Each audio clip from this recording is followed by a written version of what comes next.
Everybody's got a price for the $1 Million Man. Who's that kid? Nick. He looks like Beaker from Muppets. The one on FS1, Nick Wright. Yep. Yeah. I got something. That's for amazing. I did not even.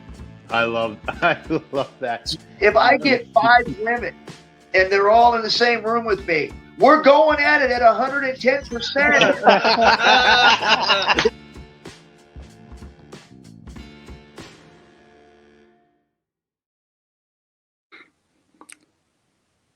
What's going on, everybody? Welcome back. Tuesday night on A2D Radio means Lazy Booking Podcast, coming at you live on Niche Night. Happy to welcome back our guest this week. I'm Chrome, joined as always by my guy Eric Archer. What's up, brother? What's happening? Did anything go on the last couple of days? I'm not sure. You need to catch me up to speed. Well, we'll catch everybody up to speed, and we are happy to welcome back the one and only, the creative genius himself, who had quite a week this week, Mr. Vince Russo. What's up, brother? Woo! What is going on, my friends? How you guys doing tonight? Oh, man. Good. I hope you got those boo birds ready. Oh yeah, boo birds are always ready, man. Hold on, let me see. Let me make sure they're warmed up. Let's see. Have them queued up, brother. Listen. Here we go.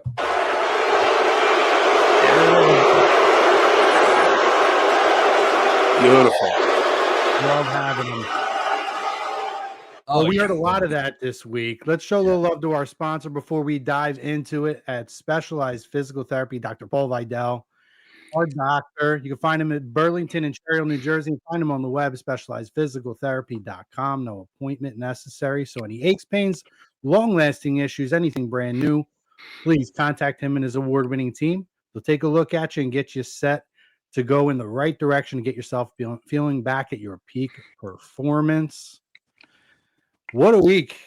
I got to tell you, Vince, since last week when we had you, brother, I mean, fire last week.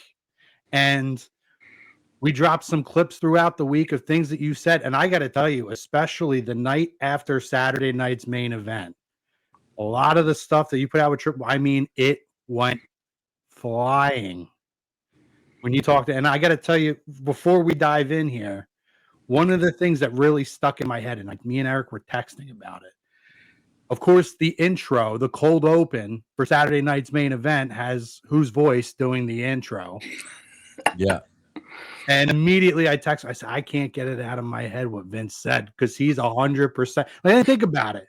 But dude, you were spot on with it. You were on fire last week. We're excited. Yeah, listen, there's a pattern here. There's a pattern here. And guys, I have to, man, I want to share something with you, man. I gotta go to my mail real quick with you because I guarantee you have not seen this and you guys will pop huge. Yeah, let me just stall for a little bit of time before I'm trying to get to my mail. I don't know why. You're good. Let me while you're doing that, I'll say hello to everybody. Yeah, go ahead.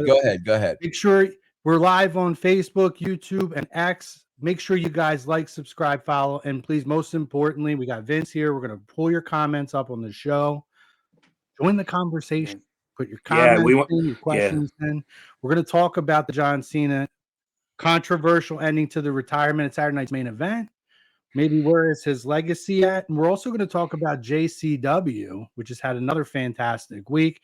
We're going to dive into all of Vince's projects right now and everything he's working with them. What's the future look like? We want to talk about that, as well as maybe a few firing points in a segment we call Hot Tag, where we just kind of throw out some random stuff and have a conversation about it. And we want to join the conversation. We want to thank you all for last week. All the interaction, engagement. It's awesome. Bring it on again this week.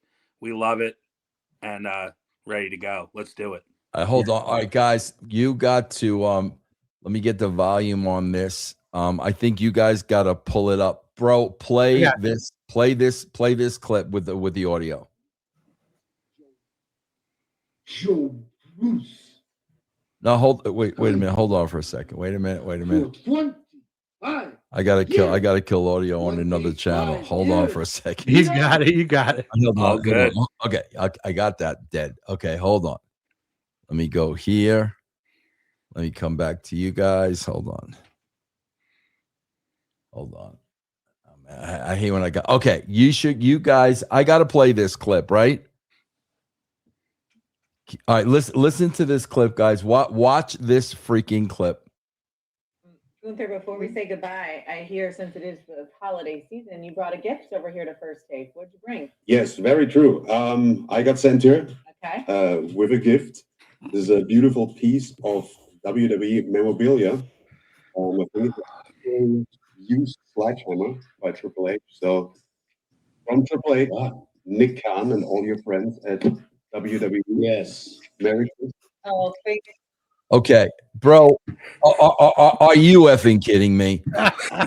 So Gunther is on Stephen A. Smith to promote Saturday night's main event. It's Cena's last match, and freaking Triple H shoehorns himself into that. You mean to tell me, bro, you're not going to give Stephen A. Smith a piece of memorabilia from John Cena? These are a pair of shorts that Cena wore. You know what I'm saying, bro?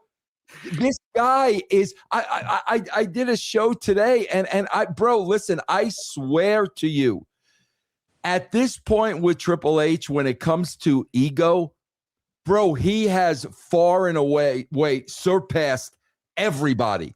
I'm talking Hogan. I'm talking Flair. He is eons above everybody when it comes to this guy's ego, bro. I swear to God, it's to the point that it's almost like a Christopher Guest movie.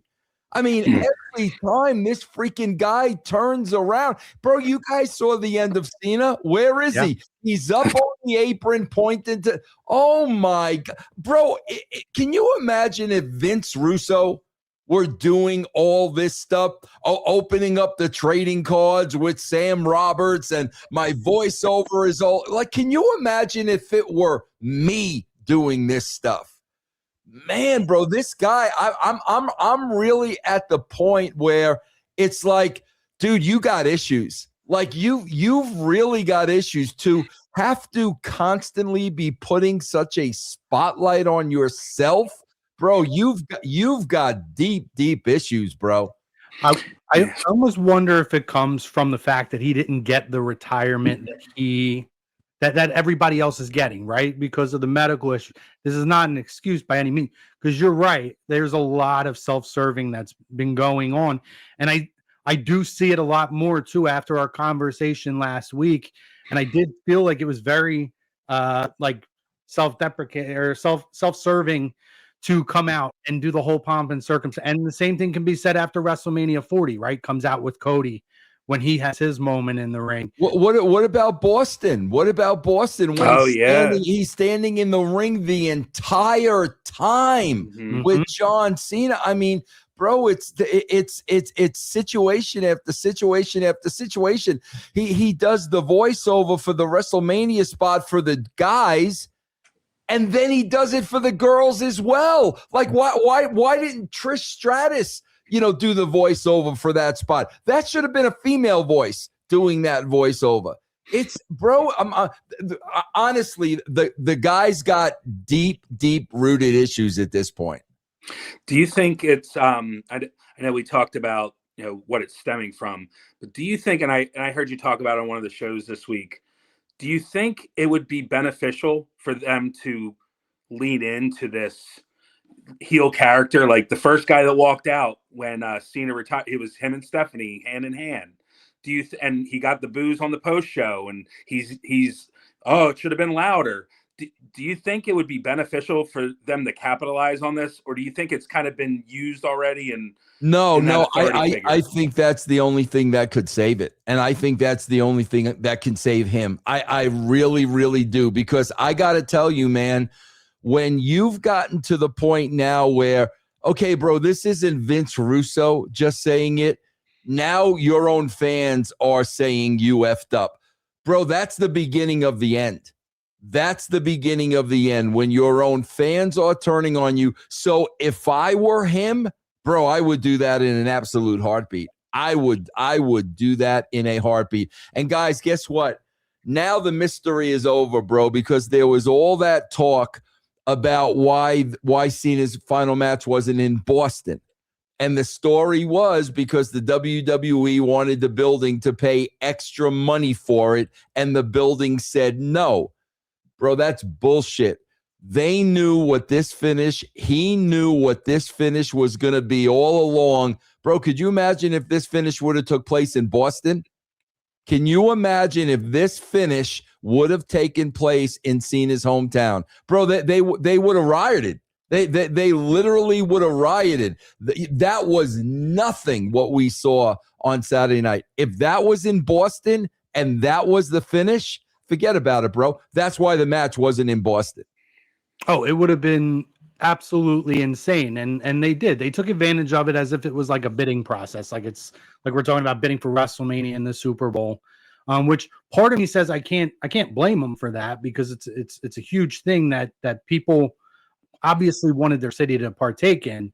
I do think it's a huge missed opportunity. But again, if that finish happens in Boston, like we talk about One Night Stand against Rob Van Dam and how that was kind of an iconic scene moment, right?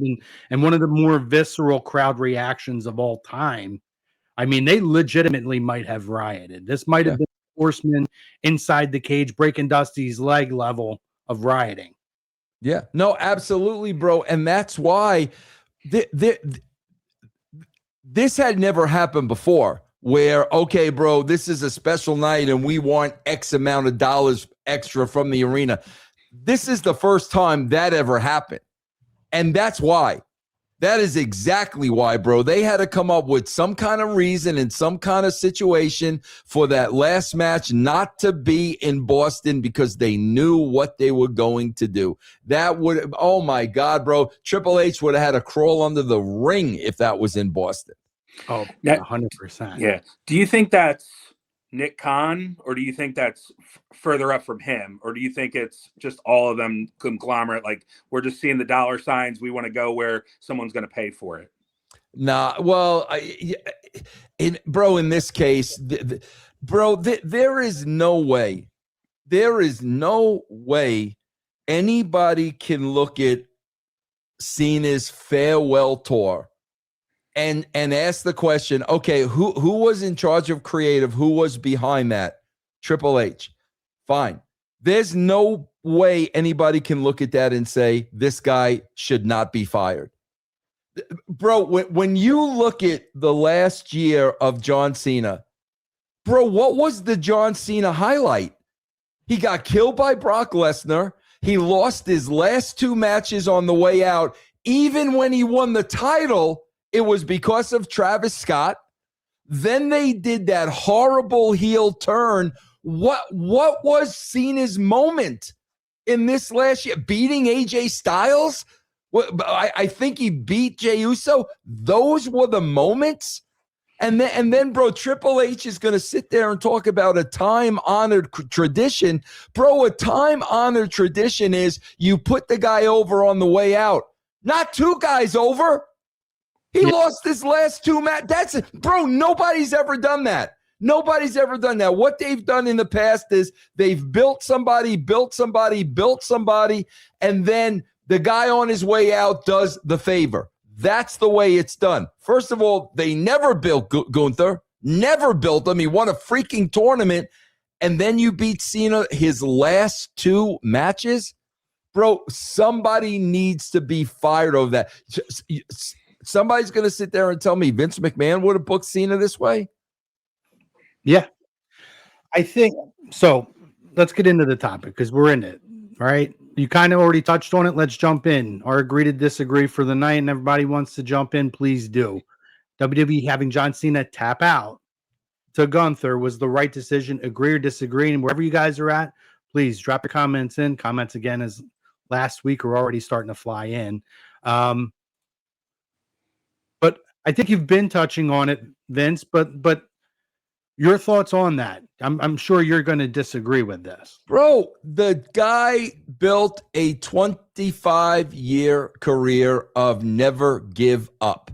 When you talk John Cena, one of the first things you think about off the bat are all the Make-A-Wish kids. Bro, that's where never gives up come from. Is dealing with kids that have terminal illnesses and they're going to die. And my God, bro, he's met with thousands of kids over his career, spreading that message, never give up. And in his very last match, he gives up. Yeah. So you're telling those kids that, hey, you know what, guys, like, let's be honest, eventually you're going to give up. In life, you're eventually going to give up. Bro, that was so clearly the wrong finish without a shadow of a doubt. And I don't care what anybody says. I 1,000,000% hold Triple H responsible for that. Because let me tell you this, bro. Everybody knows like Cena's got a reputation of being a nice guy and what puts everybody over and this, that, and the other thing. Great. So I'm going to give them the benefit of the doubt. If Cena pitches that, if he's the one pitching that, bro, somebody's got to be there saying, John, we appreciate that. It ain't happening. Okay, bro. And I'll be honest with you.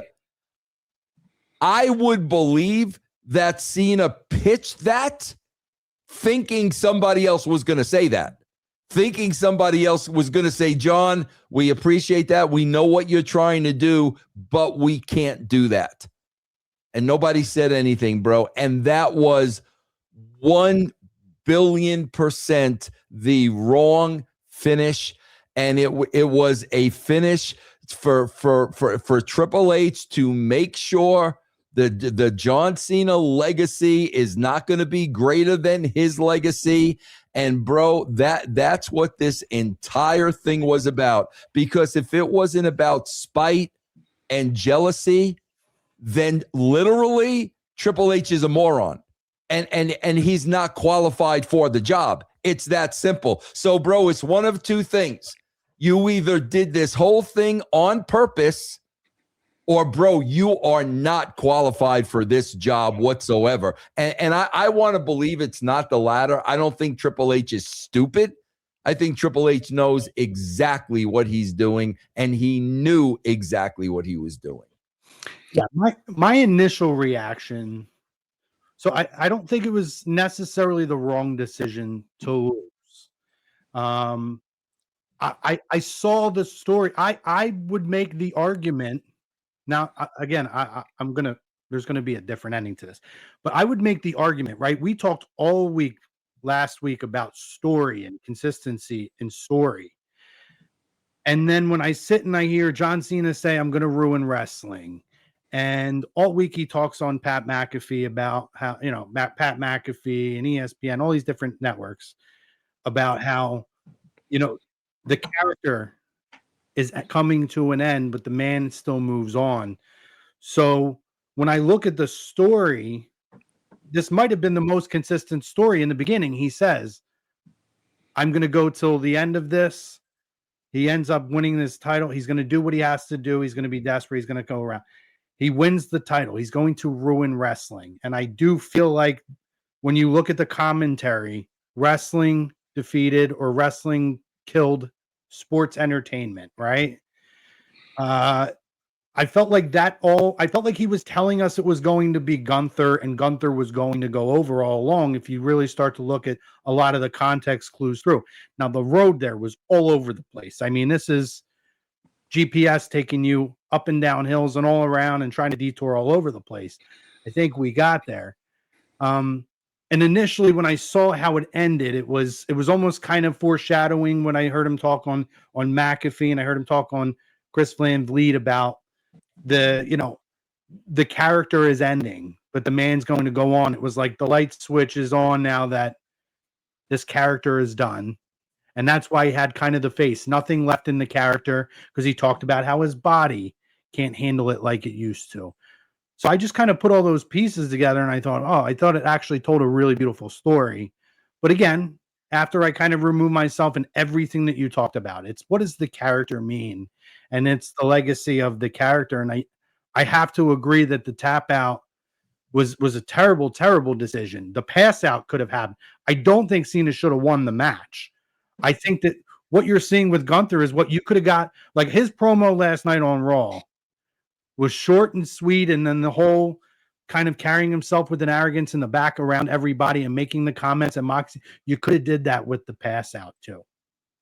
Bro, you could have done that with Gunther pinning him. Bro, think about this. Just think about the WWE is all about moments. They're all about moments. Bro, think about this. You're going into that match, bro, you invite 200 Make-A-Wish kids to sit ringside. Okay? They're there for the entire match, bro. You're getting shots of them throughout the entire match. Bro, Gunther beats Cena. Makes sense, bro. He's younger, he's quicker, he's stronger. Nobody would have a hard time believing that. Okay? He beats him, bro. He outlasts him. Cena's out of gas. Okay? Gunther gets the victory, realizes the moment like any wrestler would have that this is John Cena's last match. All Gunther's got to do is reach out, help him up, look him in the eye, shake his hand, and walk out of the ring. Now Cena's up. He didn't tap. He didn't pass out. He got beat. Bro, now you let those kids in the ring. And you let those kids share that last moment with John Cena. That was John Cena's career. The kids, the Make-A-Wish, don't ever give up. That's the scene. Bro, there would not have been a dry eye in the freaking house. It would not have hurt Gunther at all. Gunther could have came back the next night when Cena's gone. I told you what I was going to do. I retired. He could have cut the same exact promo and been in the same exact place. This was 1,000% the absolute opposite of what the finish should have been, and freaking Triple H knows it, and shame on him. And I got one thing to say to Triple H, bro, and I'm telling you guys, karma's a bitch, man. Karma is a bitch, and all this stuff, man, is going to come around and bite you in the ass. And the fact that you're getting booed out of the building, bro, Vince Russo isn't the only one that's on to you. You've actually done this so many times that now you've smartened up your own audience to see and understand what you've done here. Yeah, I agree with both of you in that the finish just wasn't what should have happened. The tap out, just the way it was done, it was just, I think it just the nonchalantness of it, the unnecessariness of it, right? But I think I'm seeing a lot of people kind of saying they thought that Cena was going to win this match. I was not one of those. I thought for sure he was not winning this match. I think people thought that because of losing a Survivor Series and like having him lose 2 matches on the way out. And I looking back and saying like I didn't think he needed to win those matches or any of those matches.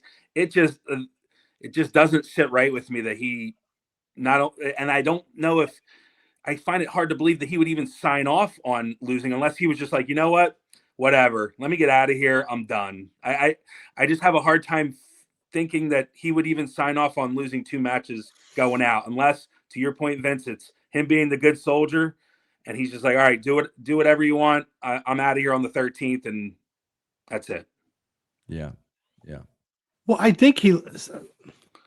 don't think it's the issue of losing 2 matches on the way out as much as it is because to what Vince said last week, right? They did the fuck finish when it comes to Dominic Mysterio, right? Completely crazily overbooked, but that's what they did because that's what the Judgment Day does.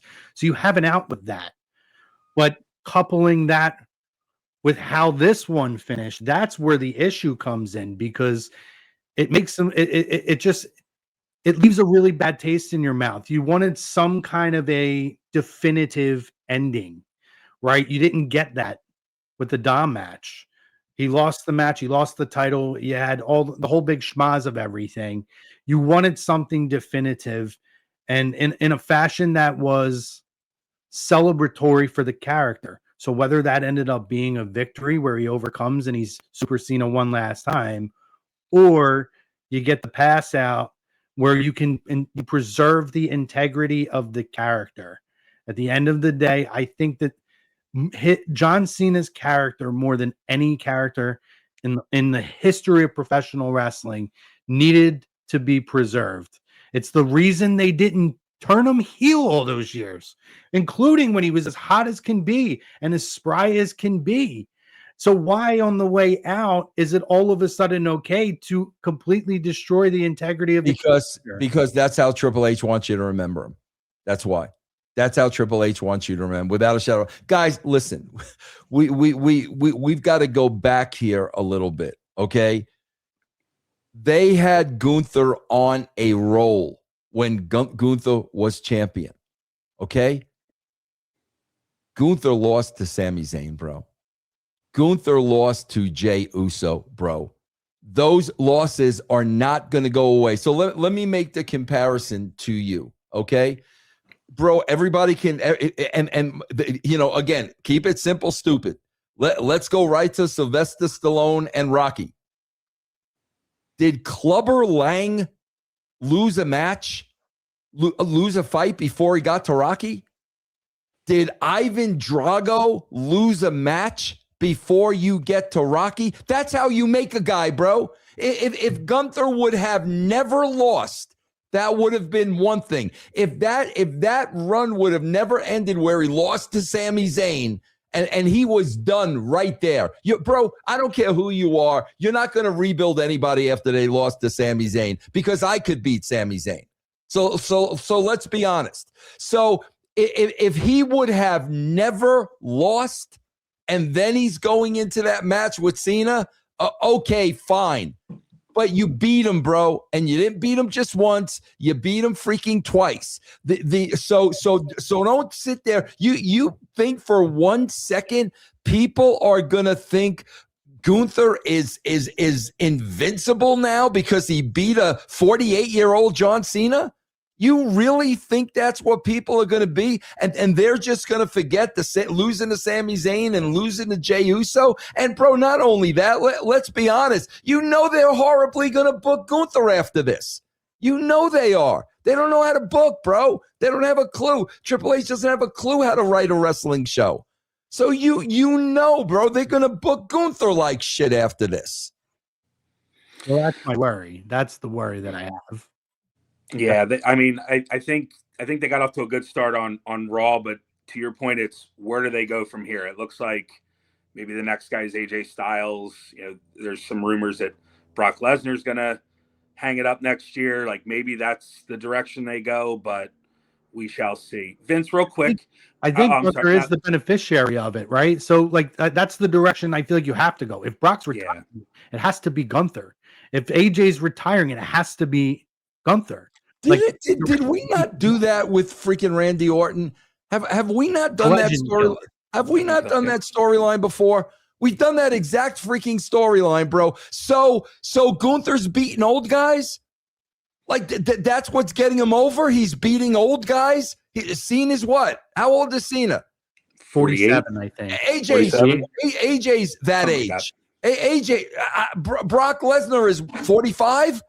So Gunther's beating old men, and that's what's going to get Gunther over? It seems that way. I mean, but where can you go? I mean, they backed it into a corner. That's the direction. They can go nowhere, bro, because they don't know how to make stars. They don't know how to make stars. There's nowhere to go. There's nowhere to go. So okay, have Gunther beat old men. And that'll be why he's over, because he's beating guys that he's freaking 10 years younger than. Okay, that makes sense. Vince, I know on other podcasts you've talked about Cena before this final match being on the Mount Rushmore of professional wrestling. Does this match and the retirement tour and how it panned out, does that take him off of the Mount Rushmore, or do you think he's still Bro, there? your wrestling fans, bro, are always good. Not wrestling fans in general, bro. In general, you're always going to remember the last thing you see. Bro, I remember, bro, listen, I'm going back a long time now, but I remember, bro, I was a huge fan of Willie Mays. Willie Mays overstayed his welcome, bro. And in 1973, when the Mets played the A's in the World Series, Willie Mays was horrible. And that's how a lot of people remember Willie Mays. They forget that the unbelievable career this guy had, 660 home runs. They remember that last year. And that's why I'm saying, bro, this was clearly a way for Triple H to put a kink in the armor. And that's exactly what he did. Yeah, it's tough. I do think that time will do John Cena a lot more justice than the one moment, but there are a number of moments through this that are going to be very difficult, I think, for people to get past, because you are right. When you talk about, there's always a recency kind of a bias. When you look at things and you say, okay, me and Eric and certain people who are big time followers and long time, there are certain other moments that you go back and you listen to or you watch and you remember and you say, okay, I can separate this from that. But in a business model where the casual fan is what the target audience and the kids are the target audience to bring in, because that's more of a mass majority of a fan base. Yeah, it's going to be tough. I mean, they used ESPN and all these different platforms to bring in fresh eyes to people who may know John Cena but have never seen him wrestle. And then that's the lasting legacy that you kind of left with the character. And it's tough to see that. Yeah. Bro, I agree with you 1000%. Vince, you've been doing a lot of really good stuff with JCW, brother. And it's been very exciting to see what I would call an alternative or a different version of professional wrestling that has a throwback feel to it, right? So we've talked to a number of NWA superstars on here. And I think what's super appealing about the NWA is it does have a very traditional feel, but a fresh feel to it. And when you talk about JCW, I know Eric, before we jumped in here, was talking about this week's episode. Love your office, by the way. The bar. Yeah. Listen, brother, you could see your fingerprints all over the product. And I mean that as a compliment, very, very complimentary. I want to ask for you to join the Insane Clown Posse and to jump into this world in the capacity that you are. What is it like to work with those guys and that situation and kind of reinvent, another alternative of wrestling again? Yeah. Well, I want to make one thing clear, because a lot of people, I don't think, understand this, and I didn't even really know this going in. Shaggy is not involved with the wrestling at all. Okay. Shaggy's not there. He's not going to be written in. Shaggy's had a lot of bad injuries, and Shaggy wants to stay away, and that's good. Kind of like me with Ed Ferrara. Ed's been done with wrestling for a long time, and I respect that. So it's Violent J. It's really working with Jay. And man, I just got to tell you, from a writer's point of view, when you got a guy that has created just an entire roster of these unbelievable characters that they're already ready to go, the look, who they are, the stories. When somebody just hands that over to a writer, bro, that's like that's like just, you're in a candy store, man. He did all the work. He created all these characters. Now it's just a matter of me as the writer to put these characters in storylines and situations. But man, bro, he did all the heavy lifting. He's created some unbelievable characters. I love working with all of them. And bro, let's make one thing as clear as possible. This is not professional wrestling. This is sports entertainment. This is not professional wrestling. And guys, I'm going to tell you something that has been a fact since 1995. So this has been a fact for 30 years. Bro, when we run these shows an hour and a half, I get a graph of the peaks and valleys of the show from beginning to end. And bro, when you look at this graph, every time there is a wrestling match in the ring, it is a valley.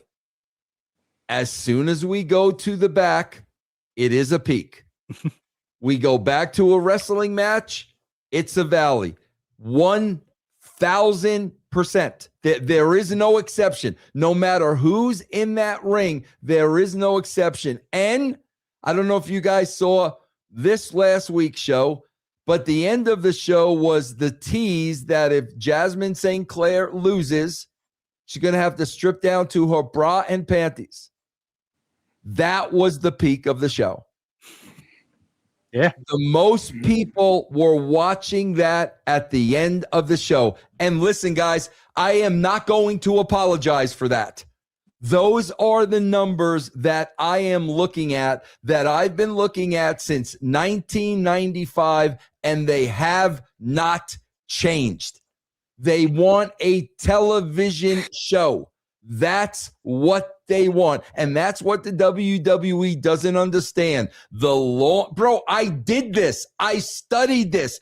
Bro, the longer matches go on, the more and more the audience disappears. That's a fact.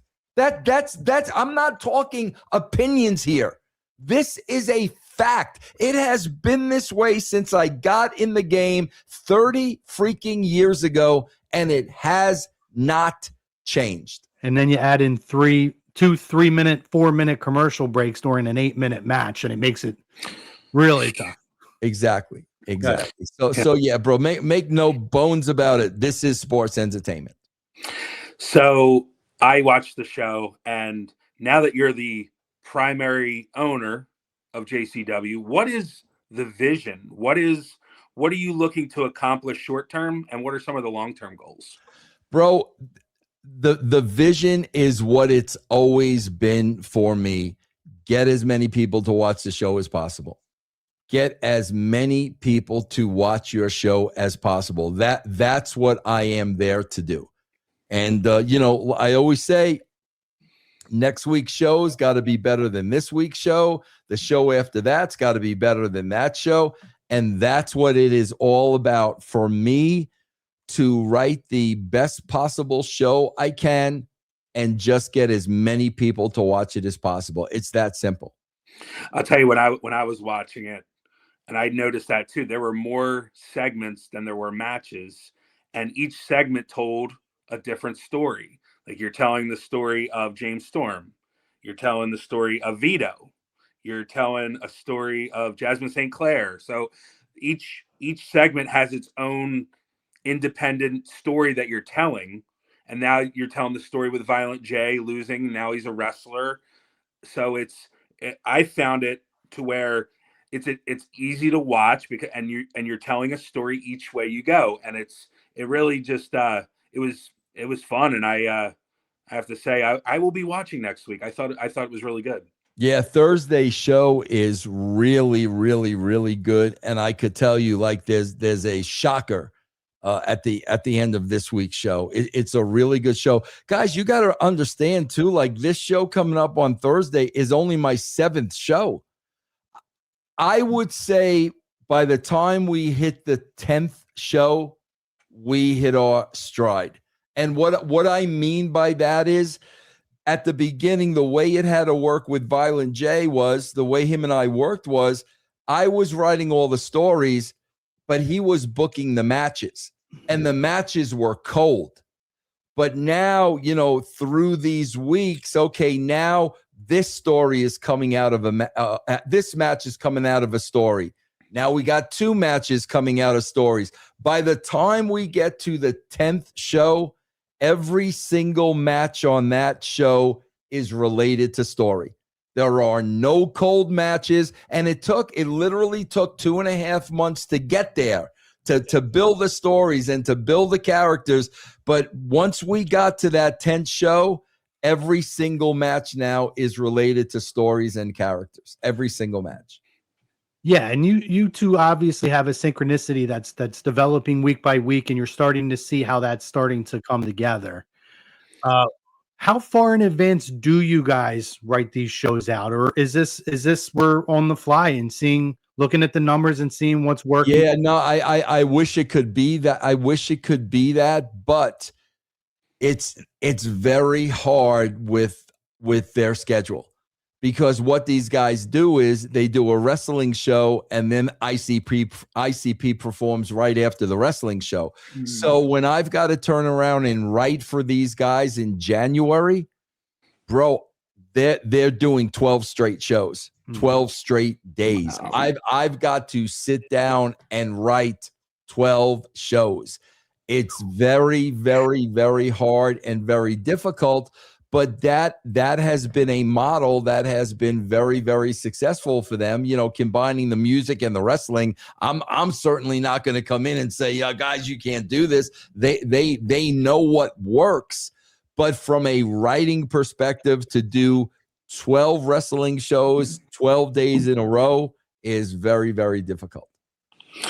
Vince, with the wrestlers that are currently in other companies, is there one guy or one girl that you would just say would be perfect for JCW? It doesn't have to be a current WWE or AEW. Maybe somebody is. I know you mentioned Karrion Kross and Scarlett. Those two, I would love to use Kross and Scarlett. I would absolutely love to use them, bro. In the coming weeks, you're going to see Nick Nemeth. You're going to see Matt Cardona. You know, so we are using a lot of those guys. But I would love to get into Kross's head and work with him. That'd be awesome. Oh my God, you guys would be tremendous too together. Yeah, I was going to ask that question. You know, you have some more well-known talent too starting to work with you guys. When you talk about James Storm, Willie Mack, Big Vito, who, by the way, he wouldn't know me like personally. He's a great guy though. He actually, where he lives, and I won't say like specific locations. He lives in the same community as my dad. Oh, okay. And on his, what I say it was, Eric, his 59th birthday, I think it was, or something. It was like 2 years ago. I ran into him at the bar in that place and talked to him. We did a shot for his birthday, took a picture with him. And then for the longest time, every time I would see him, he would always say hi and wave to me. So awesome guy, by the way. He is an awesome. I've known him a real long time, bro. He's a great guy. Yeah. Yeah. But you know, you talk about Nick Nemeth and Matt Cardona.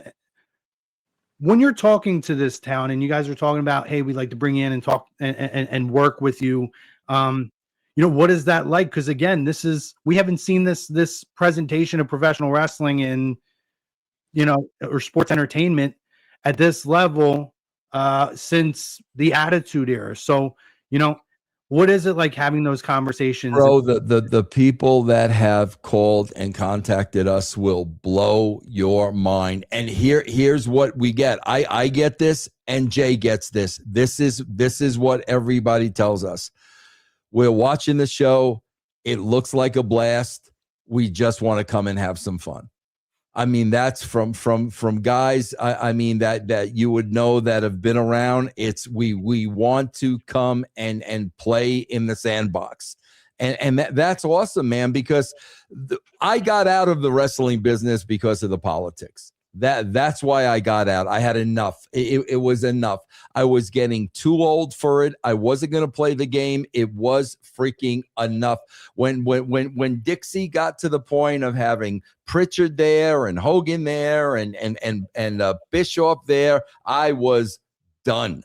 And I never, ever thought I was going to go back again. Never wanted to go back again.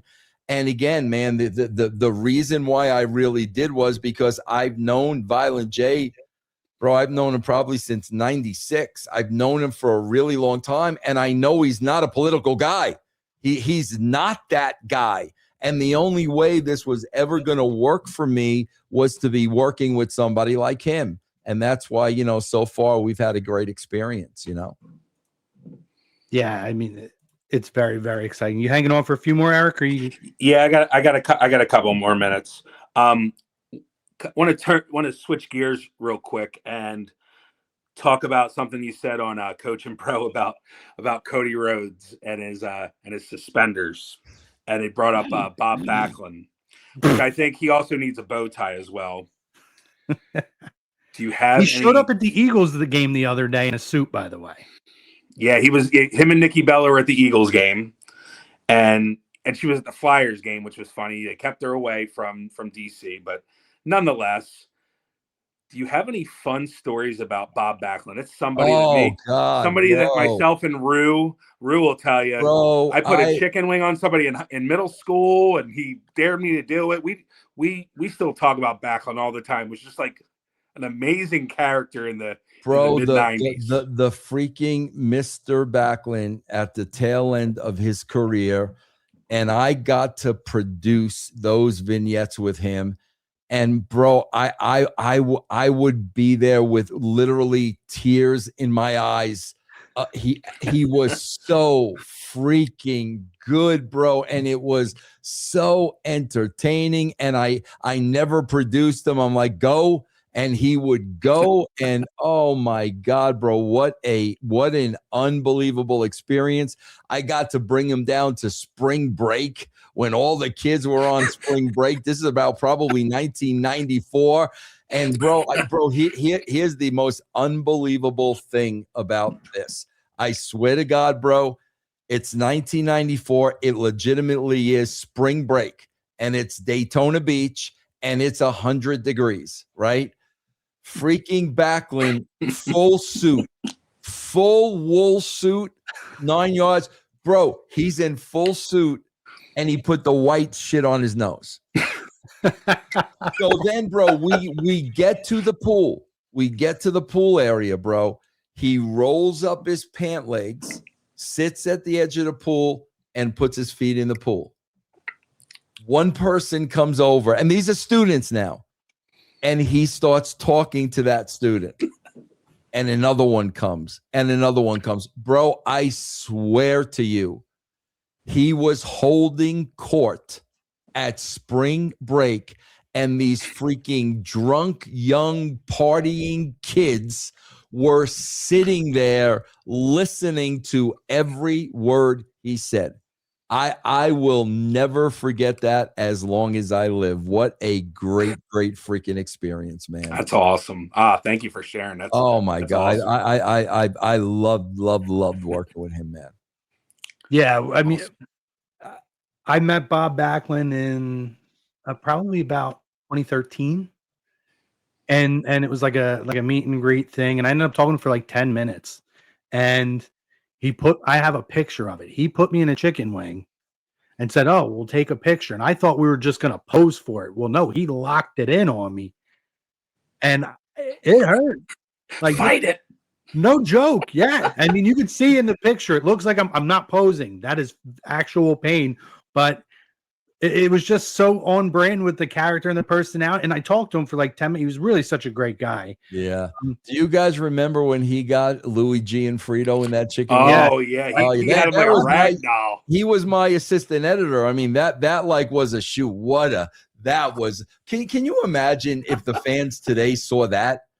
Like, what would they think? Like, what would they think if they saw something like that? Oh, it'd be wild. It would be absolutely wild. And this was back in the Vic Venom days, right? Yes, sir. Yep. Which I to this day, I started to recollect the old WWF magazines. And I go through and I look and I read some of that old stuff in the Vic Venom. I mean, for us, you know, I was in my pre-teens, teenage years. That was a dirt sheet for me. Bro, I'll be honest with you. That was the beginning of the Attitude Era. There's no question about that. Vic Venom and the stuff I was saying in the magazine was really the beginning of the Attitude Era. Oh, it was tremendous. And we didn't have to call a 900 hotline either to get Yeah. Eric, what else you got there, bud? No, I'm going to drop, but Vince, Okay. I want to just thank you for joining us, and we hope we have you back. And we really appreciate it, and it's been fun. Off to the Chorus concert I go. Take care, man. Take All care. right, Out of the thank family. you. But yeah, I wanted to give him a chance if he had another question. I did want to ask you, so obviously in the Attitude Era, I mean, you talk about the evolution of WrestleMania, right? And the characters that developed in that. And we talk about WrestleMania 14 and the rise of Austin, and then with the iconic match between Rock and Austin, their first face-off at WrestleMania 15 when you were there. Can you talk about your experience of WrestleMania and the rise of, we'll say, Steve Austin specifically, right? Through 13, 14, and 15, and what it was kind of like to be a part of writing those moments at WrestleMania that made, arguably the most popular character of all time. Bro, I got to tell you this, and this is so hard for people to believe, but this is the God honest truth. Bro, WrestleMania was just another show. Mm-hmm. It was just another show. It really was. I mean, because we were more like, for us, WrestleMania is the end of the story. Like, we're done with it. We know, we're more focused on the next night. Because, Monday Night Raw is a brand new chapter. We are more focused on that than WrestleMania, because WrestleMania is we're at the end of the story. These are the finishes. We know that we got to start thinking about, the next cycle. So I swear, bro, like WrestleMania was really just another show. I mean, my first one that I worked was WrestleMania 10. And I was an official employee of the company at that time. That was the first one I worked. But, after those, bro, when I was involved in the writing and the creative, it was really just another show, really. Yeah, I would imagine too, because you're right. It's like the season finale, and then the next night, though, there's no break. You go right into the season. That's it, man. That's exactly it. 1000%. And that show after WrestleMania, that Raw, bro, that's your most important Raw of the year, because you're going to have a huge audience turning in to see the fallout from WrestleMania, and you got to hook those people. So you're going to have a huge audience, and you've got to go balls to the wall to keep that audience coming back. So the Monday after is really the biggest show of the year.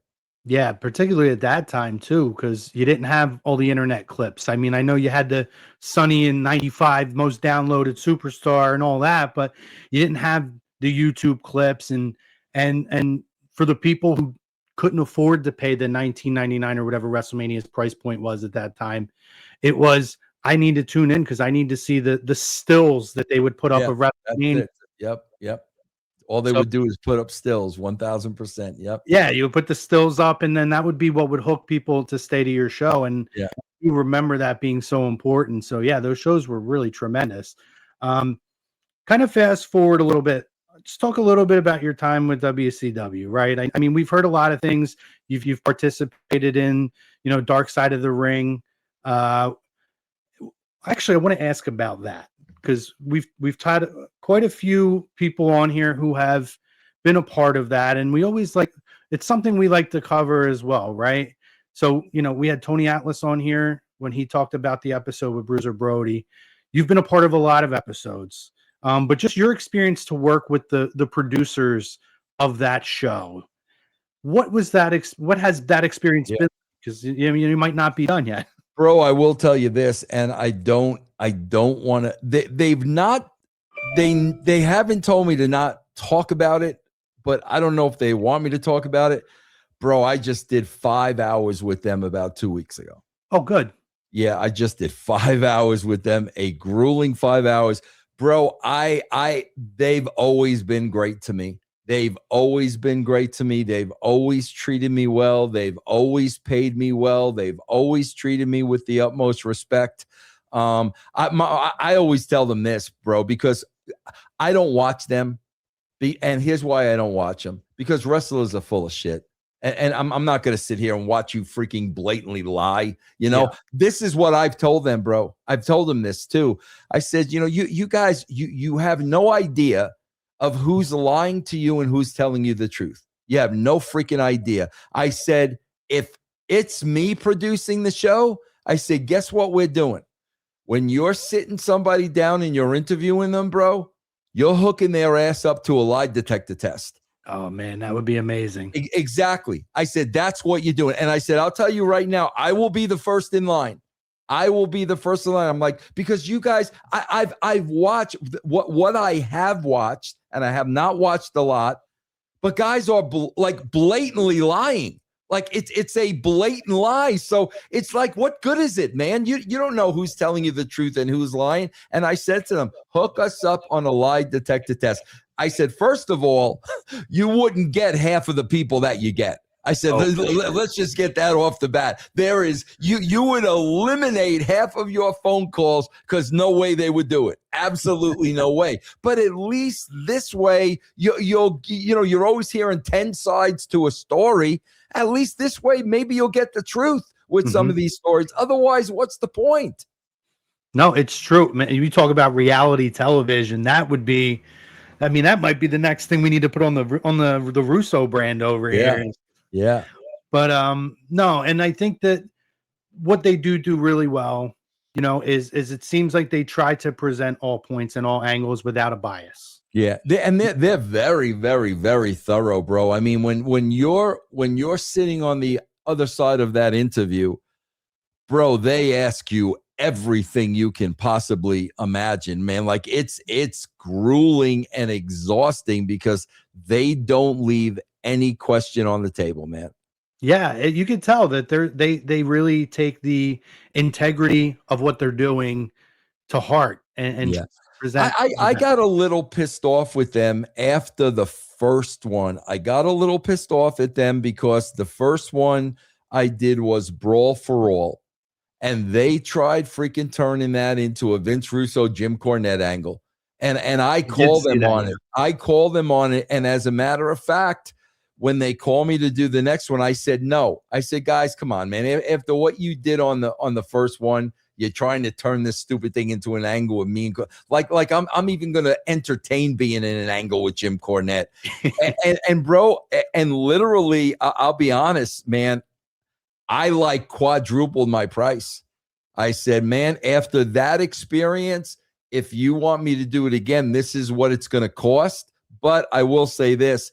After that, they never pull that again with me. They never did that again because they knew I was pretty pissed off about it. Yeah, and you could see that. You could sense that when you watch that episode. I did feel like it's in terms of like say the Bash at the Beach episode, you could tell there was a little more of a neutral. We're telling both sides and listen, there's a lot of conflicting stories on things, and we'd love to have you back at some point and maybe talk a little bit about that. But you can see the difference in the tone of how that episode went, where it wasn't pinned at you versus Bischoff, so to speak, right? It was a little bit more of we're going to tell our side of the story. Yeah. But this was awesome, and I'm so glad that we got to have you on these last 2 weeks. I mean, we booked this like a month and a half ago, so what an important 2 weeks to end up having you on here. But we would love to have you back again at some point in the new year, maybe WrestleMania time or some other time. But again, we've been posting up. We talked a lot about it, JCW and all that. But tell us again where we can find. Hey guys, I want to tell you this because I on one of my shows today, I watched, and I've seen it about 3 times. I've watched Tony Khan on the Ariel Helwani show. Guys, I am not going to sit here and pull a Tony Khan and say, guys, watch Wednesday night. We did a great show and so had a great match. And then next Monday we got this and this is going to be a great show. No, I'm not going to do that. Here's what I'm going to do. I'm going to ask you to watch 2 episodes. And these are not 2.5, 3-hour shows. There may be an hour and 20 minutes. I am going to ask you to watch 2 episodes. And you know what, bro? In those 2 episodes, we're either going to hook you or you're going to turn it off. And that's fine. All I ask is that I've been hearing for 25 years, what happened to sports entertainment? What happened to the Attitude Era? What happened to Crash TV? It's on Thursday nights at 7 o'clock Eastern on JCW Lunacy. But here's the bottom line. If you guys don't watch it and you guys don't try it out, it's going to go away. I mean, it's that simple. And I'm not going to sit here and tell you how great it is. I put my money where my mouth is. So all I'm going to ask you to do, there's a brand new episode on Thursday. Just go on YouTube, JCW Lunacy, when 7 o'clock Eastern, and I'm always in the chat room for the first viewing of the show. I'm always in the chat room. But that's all I ask, guys. Check it out and watch it, and we're either going to hook you or we're not. It's really that simple. Which is awesome that you do. You go in, you live chat with people and talk about the show, which is not something that we can say. You know, it's not a tweet like you see from TK or, you know, it's awesome. And that's the kind of experience I think that a lot of wrestling fans want. And it's a unique thing. Also, we can find you at Patreon. Yeah, that's awesome. Thanks for putting that up. Guys, if you've never been a brand member, we give you a free week, man. No strings attached. Free week of the brand. You go to patreon.com/Russo TWC. If you like it and you want to subscribe, bro, it's only $3 a month. It's literally 75 cents a week. But you know, my father always taught me, bro, when something's free, take it. So at least go get your free week. You'll get a week of shows, bro. It won't cost you anything. Yeah, make sure you guys do. Go on, check it out. I mean, and check out all the shows. Coach and Bro. I mean, you're doing such good stuff. I'm telling you, and I'm not just blowing smoke up your ass either. You know, it's been a while, honestly, outside of certain things like Dark Side of the Ring, where I've really focused in on a lot of your material, and I've really made it a point to over the last 2 or 3 months, which is why I said we got to have him on. I appreciate that. You're just such an honest guy, and whether you're everybody's flavor or not, you stay true to yourself, and that's something to be commended. And again, you know what? Listen, over the last week, I think a lot of things where people might have said Vince Russo is full of shit. I think after Saturday night, I saw it with my own eyes. A lot of people said maybe the guy doesn't get enough credit for a lot of the things that he says. So we appreciate what you're doing. I'm glad to see you back in pro wrestling. We hope to talk to you again. But in the meantime, brother, best of luck to you with everything with JCW. Looking forward to following it. Have a wonderful holiday. Merry Christmas to you. You too, man. I appreciate, man. I had a great time the last couple of weeks, man, and I really do appreciate you guys having me on, man. Anytime, brother, anytime. But for myself, for Eric, who jumped off, for Vince, for Tom Arnone, godfather of A2D Radio, and everybody out there, for our Dr. Paul Vidal at Specialized Physical Therapy, make sure you guys get out there. If there's somebody that you love, make sure you give them a hug, tell them you love them. And until next week, we'll talk to you guys soon. Go Birds.